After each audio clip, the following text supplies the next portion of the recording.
10th സ്റ്റാൻഡേർഡിൻ്റെ text ബുക്കുകളെല്ലാം ഈ വർഷം മാറിയിട്ടുണ്ട്. കഴിഞ്ഞ വർഷത്തെ ടെക്സ്റ്റ് ബുക്കുകളിൽ നിന്ന് ഈ വർഷത്തെ ടെക്സ്റ്റ് ബുക്കിലോട്ട് വരുമ്പോൾ കണ്ടന്റ് കൂടിയിട്ടുണ്ടോ, ടഫാണോ, ഈസി ആണോ തുടങ്ങിയ ആശങ്കകളൊക്കെ ഒരുപാട് സ്റ്റുഡൻസിന് ഉണ്ടാവും. അത് അഡ്രസ്സ് ചെയ്യാൻ വേണ്ടിയിട്ടാണ് ഈ ഒരു വീഡിയോ ചെയ്യുന്നത്. കുറച്ചുകൂടി ഡീറ്റെയിൽഡ് ആയിട്ടുള്ള ഓരോ സബ്ജക്റ്റും എടുത്തിട്ടുള്ള ഡീറ്റെയിൽഡ് ആയിട്ടുള്ള വീഡിയോസ് അപ്കമിംഗ് ഡേയ്സിൽ വരുന്നതാണ്. അപ്പോൾ 2-3 പോയിന്റ്സ് ആണ് ഈ ഒരു വീഡിയോയിൽ നമ്മൾ കവർ ചെയ്യുക. ഫസ്റ്റ്, നിങ്ങൾക്ക് എവിടെ നിന്നാണ് ഈ ബുക്സ് ഒന്ന് ജസ്റ്റ് കാണാൻ പറ്റും. അപ്പോൾ 9th നിന്ന് 10th എത്തിയ സ്റ്റുഡൻസിന് ആക്ച്വലി എന്താണ് 10th ടോപ്പിക്സ് ഒന്നും ഐഡിയ ഉണ്ടായിരിക്കില്ല. കഴിഞ്ഞ വർഷവും ഈ വർഷം തമ്മിൽ കമ്പയർ ചെയ്യണമെങ്കിൽ നിങ്ങൾക്ക് 10th ടോപ്പിക്സ് അറിയില്ല അല്ലേ. പക്ഷെ എന്തായാലും ജസ്റ്റ് നിങ്ങൾക്ക് ടെക്സ്റ്റ് ബുക്കിലുള്ള കണ്ടന്റ് ഒക്കെ ഒന്ന് കാണണമെന്നുണ്ടെങ്കിൽ ഒന്ന് നിങ്ങൾക്ക് സ്കൂളുകളിൽ നിന്ന് നിങ്ങൾക്ക് ടെക്സ്റ്റ് ബുക്ക് കിട്ടുന്ന സമയത്ത് അതിന്റെ പ്രിന്റഡ് കോപ്പി കിട്ടുന്ന സമയത്ത് നോക്കാം.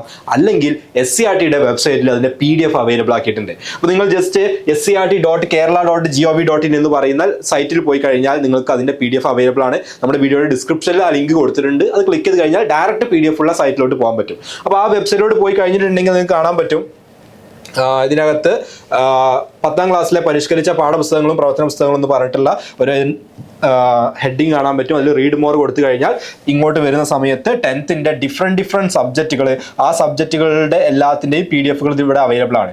ഞാൻ ഇതിൽ ഏതെങ്കിലും ഒന്ന് എടുക്കുകയാണെങ്കിൽ, ഇപ്പോൾ രസതന്ത്രം ഇംഗ്ലീഷ് മീഡിയം, കെമിസ്ട്രിയുടെ ഇംഗ്ലീഷ് മീഡിയത്തിൻ്റെ ബുക്ക് എടുക്കുകയാണെങ്കിൽ ഇതുപോലെ കെമിസ്ട്രിയുടെ പാർട്ട് 1 വരുന്ന സ്റ്റാൻഡേർഡ് 10 പുതിയ ടെക്സ്റ്റ് ബുക്ക് കാണാൻ പറ്റും. അതിൻ്റെ ഇൻഡെക്സ് കാര്യങ്ങൾ ബാക്കിയുള്ളതെല്ലാം അതിൻ്റെ അകത്ത് ഉണ്ടായിരിക്കും. അപ്പോൾ നിങ്ങൾക്ക് ജസ്റ്റ് ഒന്ന് ടെക്സ്റ്റ് ബുക്കും കാര്യങ്ങളും കാണണം എന്നുണ്ടെങ്കിൽ നിങ്ങൾക്ക് എന്ത് ചെയ്യാൻ പറ്റും, ഇത് യൂസ് ചെയ്യാൻ പറ്റും. ഓക്കെ, അപ്പോൾ ഇതാണ് ഒന്നാമത്തെ കാര്യം. നിങ്ങൾക്ക് എങ്ങനെയാണ് ടെക്സ്റ്റ് ബുക്ക് ഇപ്പോൾ അക്സസ് ചെയ്യാൻ പറ്റുക, അതിൻ്റെ PDF എവിടെ നിന്ന് കിട്ടും എന്നുള്ളത് ഡിസ്ക്രിപ്ഷൻ ലിങ്കും കൂടി ഉണ്ട്. അത് ക്ലിക്ക് ചെയ്ത് കഴിഞ്ഞാൽ ഡയറക്റ്റ് എത്തും. രണ്ടാമത്തെ കാര്യം, ഈസി ആയിട്ടുണ്ടോ ടഫ് ആയിട്ടുണ്ടോ അല്ലേ. ഇത് എനിക്ക് ഭയങ്കര കുഴപ്പിക്കുന്ന ചോദ്യം കൂടിയാണ്. കാരണം കഴിഞ്ഞ വർഷത്തെ SCRTയും ഈ വർഷത്തെ SCRTയും നമ്മൾ കമ്പയർ ചെയ്യുമ്പോൾ ഈസി ആയോ ടഫ് ആയോ എന്നുള്ളത് ചോദിക്കുന്നതിൻ്റെ കൂടെ തന്നെ വളരെ ഇമ്പോർട്ടൻ്റ് ആയിട്ടുള്ള ഒരു ക്വസ്റ്റ്യൻ ആണ് SCRTയും NCERTയും കമ്പയർ ചെയ്യുന്ന സമയത്ത് ഡിഫറൻസ് ഉണ്ടോ എന്നുള്ളത്. ചിലർ ആലോചിക്കുന്നുണ്ടാവും, എന്തിനാപ്പോൾ നമ്മൾ NCERT കമ്പയർ ചെയ്യുന്നത്. NCERT എന്ന് പറഞ്ഞു കഴിഞ്ഞാൽ ഒരുപാട് സ്കൂളുകൾ, ഇപ്പോൾ CBSE സ്കൂളുകളൊക്കെ യൂസ് ചെയ്യുന്ന NCERT ബുക്കാണ്. അത് അവരവിടെ പഠിച്ചോട്ടെ. നമുക്ക് കേരള സിലബസിൽ വരുന്ന നമ്മളെ സംബന്ധിച്ചിടത്തോളം SCRT നോക്കിയാൽ പോരെ, എന്തിനാണ് NCERT നോക്കുന്നത്? പക്ഷെ അവിടെയാണ് പ്രശ്നം കിടക്കുന്നത്. നിങ്ങൾക്കറിയാം, നാഷണൽ ലെവലിൽ വരുന്ന കോമ്പറ്റേറ്റീവ് എക്സാമിനേഷൻസ് എല്ലാം ബേസ് ചെയ്തിട്ടുള്ളത് NCERT സിലബസ് ആണ്. നിങ്ങൾ +1 +2 എത്തുന്ന സമയത്ത് അവിടെ നിങ്ങൾ പഠിക്കാൻ പോകുന്നത് NCERT സിലബസ് ആണ്. +2 കഴിഞ്ഞിട്ട് എഴുതാൻ പോകുന്ന എൻട്രൻസ് എക്സാമിനേഷൻസ് ബേസ് ചെയ്തിട്ടുള്ളത് NCERT സിലബസ് ആണ്. അപ്പോൾ ആക്ച്വലി SCRT സിലബസും NCERT സിലബസും മാച്ച് ചെയ്യുന്നുണ്ടെങ്കിൽ മാത്രമേ നമുക്ക് നാഷണൽ ലെവലിൽ ലക്ഷക്കണക്കിന് സ്റ്റുഡൻസ് എഴുതുന്ന എക്സാമുകളിൽ, കോമ്പറ്റേറ്റീവ് എക്സാമുകളെ അവരുമായിട്ട് കോമ്പീറ്റ് ചെയ്യാൻ പറ്റുള്ളൂ. കാരണം SCRT എന്നുള്ളത് കേരളത്തിൽ മാത്രമുള്ള സിലബസ് ആണ്. കേരളത്തിലുള്ള എയ്ഡഡ് സ്കൂളുകളിലും ഗവൺമെന്റ് സ്കൂളുകളിലും മാത്രം ഫോളോ ചെയ്യുന്ന സിലബസ് ആണ്. പക്ഷേ NCERT ആണ് ഓൾ ഓവർ ഇന്ത്യ ഒരു ജനറൽ ആയിട്ട് ഫോളോ ചെയ്യുന്ന ഒരു സിലബസ്. അപ്പോൾ അതുകൊണ്ട് തന്നെ ഈ 2 സിലബസുകൾ തമ്മിലാണ് ആക്ച്വലി നമ്മൾ കമ്പയർ ചെയ്യേണ്ടത്. കഴിഞ്ഞ വർഷത്തെ SCRTയും ഈ വർഷത്തെ NCERTയും നമ്മൾ കമ്പയർ ചെയ്യുന്നതിൽ ആക്ച്വലി ഒരു മീനിങ് ഇല്ല. കാരണം നിങ്ങൾ 10th എത്തുന്ന സമയത്ത് നിങ്ങളുടെ കൂടെയുള്ള 10th മുഴുവൻ സ്റ്റുഡൻസും ഒരുമിച്ച് ഒരേ സിലബസ് തന്നെയാണ് പഠിക്കാൻ പോകുന്നത്. അല്ലാതെ കഴിഞ്ഞ വർഷത്തെ സിലബസ് കുറച്ച് പേരും ഈ വർഷത്തെ സിലബസ് കുറച്ച് പേരും അല്ല. അപ്പോൾ അതിൽ നിന്ന് ഇത് ടഫ് ആയിട്ടുണ്ടോ, ഈസി ആയിട്ടുണ്ടോ, കണ്ടന്റ് കൂടിയിട്ടുണ്ടോ, കുറഞ്ഞിട്ടുണ്ടോ, വാട്ട് എവർ ഇറ്റ് ഈസ്, എന്ത് സംഭവിച്ചാലും ഓരോ സബ്ജക്റ്റിലും അതിൽ ചെറിയ ചെറിയ വേരിയേഷൻസ് ഉണ്ട്. പക്ഷെ അത് ഈ ചേഞ്ചസ് എന്തോ ആയിക്കോട്ടെ, അത് എല്ലാവർക്കും ഒരേപോലെയാണ് വരുന്നത്. അല്ലാതെ കുറച്ച് പേര് പഴയ സിലബസും കുറച്ച് പേര് പുതിയ സിലബസും അല്ല. ആക്ച്വലി അതിൽ ആ ഒരു ഡിഫറൻസ് എന്തല്ല അത്ര മാറ്റർ ചെയ്യുന്ന കാര്യമല്ല. കാരണം നിങ്ങൾ എല്ലാവരും ഇനി പഠിക്കാൻ പോകുന്ന ഒരേ സിലബസ് ആണ്. മാറ്റർ ചെയ്യുന്ന കാര്യം ആ SCRT എന്ന് പറയുന്ന ബുക്കിലുള്ള കണ്ടന്റ് നമ്മുടെ ഡ്രീമിലോട്ട് വേണ്ട, നമ്മൾ എഴുതാൻ പോകുന്ന എക്സാമുകൾക്ക് വേണ്ട പ്രിപ്പറേഷൻ തരുന്ന അതിനുള്ള കണ്ടന്റ് അതിനകത്ത് ഉണ്ടോ ഇല്ല എന്നുള്ളതാണ്. അൺഫോർച്ചുനേറ്റ്ലി അത് അത്ര ഇല്ല എന്നുള്ളത് തന്നെയാണ് സത്യം. കഴിഞ്ഞ വർഷങ്ങളിലും SCRTയും NCERTയും നമ്മൾ കമ്പയറബിൾ അല്ല. ഒരുപാട് കണ്ടന്റിൽ ഡിഫറൻസ് ഉണ്ട്. NCERTയിലാണ് കുറച്ചുകൂടി അഗ്രസീവ് ആയിട്ടും കുറച്ചുകൂടി കൂടുതൽ കണ്ടന്റ് ഉള്ളത്. പ്രോബ്ലംസും കാര്യങ്ങളൊക്കെ, ഇപ്പോൾ മാത്സ് പോലുള്ള സബ്ജക്റ്റുകളായിക്കോട്ടെ, സയൻസ് സബ്ജക്റ്റുകളായിക്കോട്ടെ, കുറച്ചുകൂടി പ്രോബ്ലം സോൾവിങ് സ്കില്ലുകളും അനലിറ്റിക്കൽ സ്കില്ലുകളും വരുന്ന സിലബസ് ഉള്ളത് NCERTയിലാണ്. ഓക്കെ, അതൊരു സത്യം തന്നെയാണ്. നമ്മൾ ടെക്സ്റ്റ് ബുക്ക് എടുത്ത് നോക്കി കഴിഞ്ഞാൽ മനസ്സിലാവും. Even first chapter, second chapter നിങ്ങൾ അങ്ങനെ കമ്പയർ ചെയ്ത് കഴിഞ്ഞാൽ തന്നെ, അല്ലെങ്കിൽ ഒരേ ടോപ്പിക്സ് കമ്പയർ ചെയ്താൽ തന്നെ നിങ്ങൾക്ക് മനസ്സിലാവും നല്ലൊരു ഡിഫറൻസ് ഉണ്ട് എന്നുള്ളത്. അപ്പോൾ ഇവിടെ വരുന്ന പ്രശ്നം എന്താണെന്ന് ചോദിച്ചാൽ, നമ്മൾ ലൈറ്റർ സിലബസ് പഠിച്ചിട്ടാണ് പോകുന്നതെങ്കിൽ ഈ ഒരു ടഫ് ആയിട്ടുള്ള, അല്ലെങ്കിൽ ടഫ് എന്ന് പറയാൻ പറ്റില്ല, കുറച്ചും കൂടെ അഡ്വാൻസ്ഡ് ആയിട്ടുള്ള, കുറച്ചും കൂടെ അഗ്രസീവ് ആയിട്ടുള്ള ഈ ഒരു സിലബസ് പഠിച്ചു വരുന്ന സ്റ്റുഡൻസുമായിട്ട് പലപ്പോഴും നമുക്ക് ഇപ്പോൾ കോമ്പീറ്റ് ചെയ്ത് നിൽക്കാൻ പറ്റില്ല. ഇവിടെയാണ് നമ്മൾ കമ്പാരിസൺ ചെയ്യേണ്ടത്. സോ SCRTയും NCERTയും നമ്മൾ എത്രമാത്രം മാച്ച് ചെയ്യപ്പെടുന്നു. കാരണം നിങ്ങൾ ഇപ്പോൾ 9th NCERT ഉണ്ടെങ്കിൽ ആ 9th NCERTന്റെ കണ്ടിന്യൂവേഷനാണ് +1 വരുന്നത്. 10th NCERTയുടെ കണ്ടിന്യൂവേഷനാണ് +2 വരുന്നത്. അപ്പോൾ അവിടെ എത്തുന്ന സമയത്തും നമുക്ക് ഈ കണ്ടിന്യൂവേഷൻ കിട്ടണമെങ്കിൽ നമ്മുടെ ബുക്സും കൂടെ എന്ത് ചെയ്യണം, മാച്ച് ചെയ്യപ്പെടണം എന്നുള്ളതാണ്. എനിക്ക് തോന്നുന്നു ബയോളജി പോലെയുള്ള സബ്ജക്റ്റുകളിലൊക്കെ ഒരു പക്ഷേ ഗവൺമെന്റ് ഇത് മുന്നിൽ കണ്ടിട്ടാവണം കുറച്ച് ടോപ്പിക്സ് +1 +2 ടോപ്പിക്സ് താഴോട്ട് ഇറക്കിയിട്ടുണ്ട്. താഴെയുള്ള ഹൈസ്കൂൾ ക്ലാസ്സുകളോട്ട് ഇറക്കിയിട്ടുണ്ട്.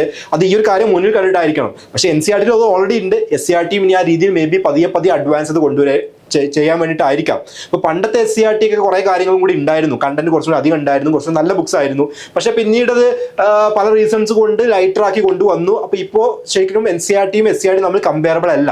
NCERT ആണ് കുറച്ചുകൂടി അഡ്വാൻസ് ആയി നിൽക്കുന്നത്. അപ്പോൾ നമ്മൾ എപ്പോഴും ശ്രദ്ധിക്കേണ്ട ഒരു കാര്യം, നമ്മൾ ഇത്തരത്തിലുള്ള കോമ്പറ്റീറ്റീവ് എക്സാമിനേഷൻസും കൂടി പ്രിപ്പയർ ചെയ്യുന്നവരാണ്. അല്ലെ, SLCക്ക് A+ വാങ്ങുക എന്നുള്ളത് മാത്രമല്ല, ഇന്നത്തെ കാലത്ത് SLCക്ക് A+ വാങ്ങുക എന്നുള്ളത് നിങ്ങളുടെ ഒരു പെർഫോമൻസിന്റെ ഹൈ ബെഞ്ച് മാർക്കായിട്ട് വെക്കുന്ന ഒരു കാര്യം അല്ലാതായി മാറിയിട്ടുണ്ട്. കാരണം 10,000-കണക്കിന് ആളുകൾക്ക് ഓരോ വർഷം A+ കിട്ടുന്നുണ്ട്. എല്ലാവർക്കും കിട്ടുമെന്നല്ല പറയുന്നത്, നിങ്ങൾ അതിന് പണി എടുക്കേണ്ടെന്നല്ല പറയുന്നത്, നിങ്ങൾ ആവറേജ് സ്റ്റുഡന്റ് ആണെങ്കിലും എന്താണെങ്കിലും നിങ്ങൾക്ക് കിട്ടും എന്നുള്ളതൊന്നല്ല പറയുന്നത്. നിങ്ങൾ വർക്ക് ചെയ്തെങ്കിൽ മാത്രമേ A+ കിട്ടുള്ളൂ. പക്ഷേ A+ എന്നുള്ളതിനും അപ്പുറത്തേക്കുള്ള ഡ്രീമിലോട്ട് എത്തണം എന്നുണ്ടെങ്കിൽ നമ്മൾ കുറച്ചുകൂടി കാര്യങ്ങൾ അഡ്വാൻസ് ചെയ്ത് പഠിക്കേണ്ടതായിട്ടുണ്ട്. സോ നമ്മളിവിടെ ഫൗണ്ടേഷൻ കോഴ്സിൽ ചെയ്യുന്നത് അതാണ്. നിങ്ങൾ സ്കൂളിൽ പഠിക്കുന്ന കോൺസെപ്റ്റ്സ് പഠിപ്പിക്കുന്നതിന് കൂടെ തന്നെ നിങ്ങൾക്ക് ഈ മിസ്സായി പോകുന്ന NCERTയുമായിട്ട് കമ്പയർ ചെയ്യുന്ന സമയത്തും അതുപോലെ മറ്റ് നാഷണൽ ലെവലിലെ എക്സാമുകൾ ക്രാക്ക് ചെയ്യണമെങ്കിൽ നിങ്ങൾക്ക് അവിടെ മിസ്സായി പോകുന്ന അത്തരത്തിലുള്ള ഏരിയാസ് പാച്ചപ്പ് ചെയ്തുകൊണ്ട് അത് ബ്രിഡ്ജ് ചെയ്തുകൊണ്ടുള്ള ഒരു കോഴ്സാണ് ആക്ച്വലി ഫൗണ്ടേഷൻ കോഴ്സ്. അപ്പോൾ ഇതിനകത്ത് നിങ്ങളുടെ സ്കൂളിലുള്ള കണ്ടന്റ് കിട്ടും, അതിൻ്റെ കൂടെ ഇത്തരത്തിലുള്ള കോമ്പറ്റീറ്റീവ് എക്സാമിനേഷൻസ് എങ്ങനെയാണ് ചെയ്യേണ്ടത്, അതിനുള്ള സ്ട്രാറ്റജീസും അതിനുള്ള കോൺസെപ്റ്റ്സും കൂടി കവർ ചെയ്യുന്ന രീതിയിലാണ് ഈ കംപ്ലീറ്റ് കോഴ്സ് ഡിസൈൻ ചെയ്തിട്ടുള്ളത്. അപ്പോൾ താല്പര്യമുള്ള സ്റ്റുഡൻസ് നമ്മുടെ ടീമിനെ കോൺടാക്ട് ചെയ്യാം. 6th സ്റ്റാൻഡേർഡ് മുതൽ 10th സ്റ്റാൻഡേർഡ് വരെയുള്ള സ്റ്റുഡൻസിനാണ് ഈ ഒരു കോഴ്സ് ഉണ്ടായിരിക്കുക. 1 year ലോങ് നീണ്ടു നിൽക്കുന്ന കോഴ്സാണ്. നെക്സ്റ്റ് ഫ്യൂ ഡേയ്സിന്റെ അകത്ത് നമ്മൾ അതിന്റെ അഡ്മിഷൻ ക്ലോസ് ചെയ്യാണ്. കാരണം ഞാൻ നേരത്തെ പറഞ്ഞതുപോലെ നമ്മളൊരു ബോർഡ് എക്സാമിന് വേണ്ടി മാത്രം ഫോക്കസ് ചെയ്ത് കുറച്ച് കാര്യങ്ങൾ പഠിച്ച് ട്യൂഷൻ പോലെ പഠിക്കുന്ന ഒരു കോഴ്സ് അല്ല ഇത്. നമ്മൾ ഇതിനകത്ത് എന്ത് ചെയ്യുന്നുണ്ട്, അഡ്വാൻസ്ഡ് ആയിട്ട് പഠിക്കുന്നുണ്ട്, മൾട്ടിപ്പിൾ ചോയ്സ് ക്വസ്റ്റ്യൻസ് പ്രാക്ടീസ് ചെയ്യുന്നുണ്ട്, നെഗറ്റീവ് മാർക്കുള്ള എക്സാമുകൾ പ്രാക്ടീസ് ചെയ്യുന്നുണ്ട്. അപ്പോൾ അതുകൊണ്ട് തന്നെ ഈ ഒരു കോഴ്സ് പ്രോപ്പർ ആയിട്ട് കംപ്ലീറ്റ് ചെയ്യാൻ നമുക്ക് ഇനഫ് ടൈം വേണം എന്നുള്ളത് കൊണ്ട് ഒരുപാട് കാലം, ഒരുപാട് മാസങ്ങൾ, ഇനിയൊരു അക്കാഡമിക് ഒരു പകുതി ആകുമ്പോഴും അഡ്മിഷൻ എടുക്കുന്ന ഒരു പരിപാടി ഒരിക്കലും ഫൗണ്ടേഷൻ കോഴ്സിലോട് നടത്താറില്ല. ഫ്യൂ മോർ ഡേയ്സും കൂടിയാണ് അഡ്മിഷൻ. അത് കഴിഞ്ഞിട്ടുണ്ടെങ്കിൽ നമ്മുടെ ബാച്ചസ് ക്ലോസ് ചെയ്യും. ഓക്കെ, കാരണം നമുക്ക് ഇനഫ് ടൈം കിട്ടിയെങ്കിൽ ഈ സ്റ്റുഡൻസിന് റിലാക്സ്ഡ് ആയിട്ട് കണ്ടന്റും കാര്യങ്ങളും പഠിപ്പിച്ച് കൊടുക്കാൻ പറ്റുള്ളൂ എന്നുള്ളതുകൊണ്ട്. അപ്പോൾ ആ ഒരു കോഴ്സിലോട്ട് ഓൾറെഡി നമുക്ക് 1000-കണക്കിന് സ്റ്റുഡൻസ് ജോയിൻ ചെയ്തു, പല ബാച്ചുകളും സ്റ്റാർട്ട് ചെയ്തു. സോ ഇനി റീസെന്റ് ആയിട്ട് വരുന്ന ബാച്ചുകളോട് നിങ്ങൾക്ക് ജോയിൻ ചെയ്യാം. ഇൻട്രസ്റ്റ് ഉള്ള ആളുകൾക്ക് നമ്മുടെ താഴെയുള്ള ഡിസ്ക്രിപ്ഷനിലുള്ള ലിങ്ക് ഉപയോഗിച്ചിട്ടോ അല്ലെങ്കിൽ നമ്മുടെ നമ്പേഴ്സിലോ കോൺടാക്ട് ചെയ്ത് കഴിഞ്ഞാൽ നിങ്ങൾക്ക് ഡയറക്റ്റ് ആയിട്ട് നമ്മുടെ എല്ലാ ഡീറ്റെയിൽസും പറഞ്ഞു തരും. അപ്പോൾ നിങ്ങൾക്ക് ഇത്തരത്തിലുള്ള കോമ്പറ്റീറ്റീവ് എക്സാമിനേഷൻസ് പ്രിപ്പയർ ചെയ്യണമെന്നുണ്ടെങ്കിൽ ഇതാണ് നിങ്ങൾക്കുള്ള ഒരു ബെസ്റ്റ് ചോയ്സ്. SCERT മിസ്സിംഗ് ആയിട്ടുള്ള ഏരിയാസും കാര്യങ്ങളും നമ്മളിവിടെ ബ്രിഡ്ജ് ചെയ്യുന്നതാണ്. SCERTയും NCERTയും കൂടി കമ്പയർ ചെയ്തിട്ട് നിങ്ങൾക്ക് വേണ്ട, നിങ്ങൾക്ക് ഇനി ഫ്യൂച്ചറിലോട്ട് വേണ്ട എല്ലാ കാര്യങ്ങളും ഇതിനകത്ത് നമ്മൾ കവർ ചെയ്യും. മാത്രമല്ല +1 +2 വേണ്ട ഒരു ബേസിക്സും അതിന്റെ ഒരു ഫണ്ടമെന്റൽ കാര്യങ്ങളും എല്ലാം ഈ ഒരു കോഴ്സിന്റെ പാർട്ടായിട്ടുണ്ട്. സോ +1 +2 എത്തുമ്പോഴേക്കും നിങ്ങൾക്ക് ഓൾറെഡി അവിടെയുള്ള ടോപ്പിക്സിൽ ഒരു ഫെമിലിയാരിറ്റി വന്നിട്ടുണ്ടാവും. നിങ്ങൾക്ക് ഒരു ബ്രിഡ്ജ് ഇല്ലാത്ത പ്രശ്നം അവിടെ ഉണ്ടായിരിക്കില്ല. ഡയറക്റ്റ് സ്മൂത്ത് ആയിട്ട് ആ ട്രാൻസിഷൻ നടക്കും. യൂഷ്വലി 10th കഴിഞ്ഞിട്ട് ഒരു ജമ്പാണ് +1 നടക്കാറുള്ളത്. പക്ഷെ ആ ജമ്പ് സ്മൂത്ത് ആയിട്ടുള്ള ഒരു വാക്കാക്കിയിട്ട് നമ്മൾ മാറ്റുന്നതാണ്. ഓക്കെ, സോ നിങ്ങൾക്ക് ഈ ഒരു ഫൗണ്ടേഷൻ കോഴ്സിനെ കുറിച്ച് കൂടുതൽ അറിയണമെന്നുണ്ടെങ്കിൽ നമ്മുടെ ടീമിനെ കോൺടാക്ട് ചെയ്യാവുന്നതാണ്. ഇനി കൂടുതൽ ഡീറ്റെയിൽഡ് ആയിട്ടുള്ള സിലബസ് റിവ്യൂസ് വെച്ചുള്ള വീഡിയോസ് ഒക്കെ വരുന്നുണ്ട്. അതിന് വേണ്ടിയിട്ട് ചാനൽ സബ്സ്ക്രൈബ് ചെയ്യുക, വീഡിയോ ലൈക്ക് ചെയ്യുക, നിങ്ങളുടെ ഫ്രണ്ട്സിനും കൂടി ഈ ഒരു വീഡിയോ എത്തിച്ചു കൊടുക്കുക. Thank you.